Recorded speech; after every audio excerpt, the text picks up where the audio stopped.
it do, everybody? It's your boy King Crowder, back at you again with another edition of History You May Not Know, but history, I want to highlight you and teach you something you may not know.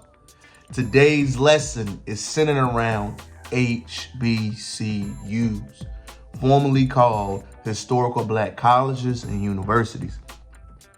People don't know that HBCUs started in the 1800s. 1800s when we saw HBCUs pop up. Think about it. The height of antebellum slavery, the height of Jim Crow, the height of segregation, the height of convict loosing, every other action that's happened in this country. And we have historical black colleges starting to form. HBCUs stopped forming around the late 1900s because the need for colleges to expand is not as strong as it once was formerly in societies.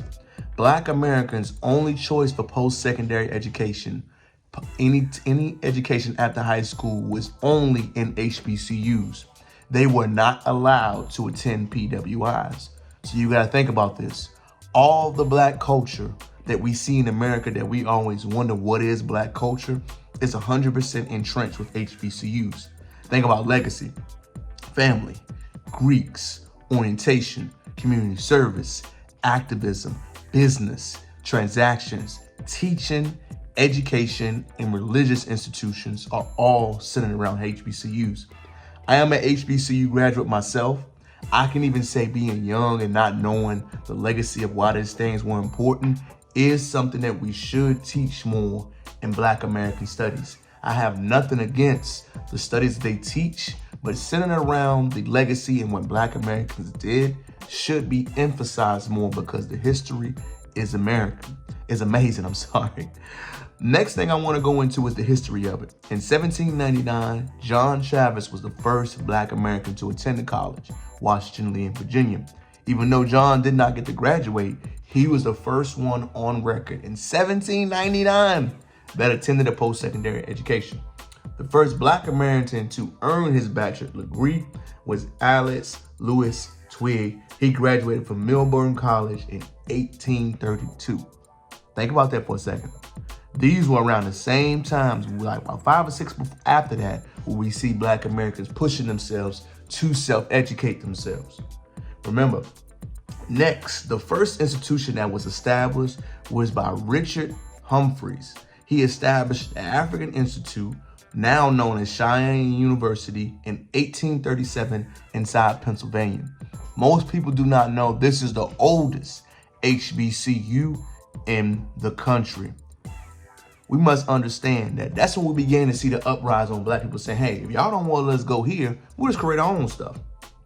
As we began to see what made these people more marketable, they wanted to know, Mr. Humphreys said, man, we need to get a place that's going to establish us in reading, mathematics, industries, and technical skills. They knew that they needed skills to pay the bills. After they saw the success that Mr. Humphreys said, you began to see 3 other HBCUs founded, and that's when we began to see the Black education movement begin to grow in the Americas. The one that we saw founded was Minor Norman School in DC, Lincoln University in 1854 in Pennsylvania, and Wilberforce in 1865 in Ohio. These were the next 3 schools that established themselves and wanted to keep the growth and movement going. We must understand that most Black Americans, all of them went to these schools to get educated.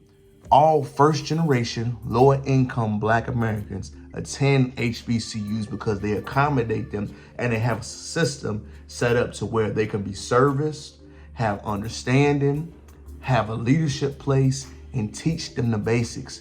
These are universities built off their ancestors to pivot them into a new direction. I am a perfect example of this, that had that understanding that did not know. My family is blue collar born and bred. My father wanted us to go somewhere where we can learn more about the understanding of Americas. You must understand that 89% of HBCUs are in the South of the United States. They can also be found in different places such as Delaware, Illinois, Maryland, New York, Ohio, and West Virginia. Even the Carolinas, North Carolina, has 11 HBCUs. Louisiana has 7, Alabama has 12, and many other HBCUs considered to be homogeneous, which means growing together inside of these markets. We got to understand, y'all, most of these HBCUs are over 150 years old. Think about that for a second. Over 150 years old, you see Black businesses as far as higher education thriving. So if anybody wonders what the Black culture is, look at these events that are major things that are going on in front of our eyes that we're talking about. We will almost have a 200-year anniversary approaching in less than 13 years for a lot of these universities. That is outstanding, considering antebellum slavery, lack of resources, lack of funding, lack of understanding, lack of teaching. These individuals had to pull themselves up and self-sufficient themselves greatly. This historical information is so pivotal and should be taught greatly in the schools. There were originally 101 HBCUs founded. There are now 107.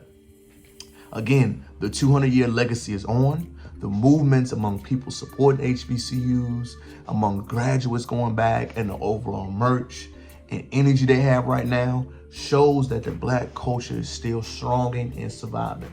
College may not be as necessary as it once was in some parts of life, but the movement towards that culture is still strong. Understanding HBCUs is a direct lineage to Black American culture. Thank y'all for checking it out. I hope you learned a lot about HBCUs, why it was founded, why it was understood. This video was to educate you. Please comment, like, and subscribe to the channel. If you have any other questions or feedback to me, please let me know. Peace.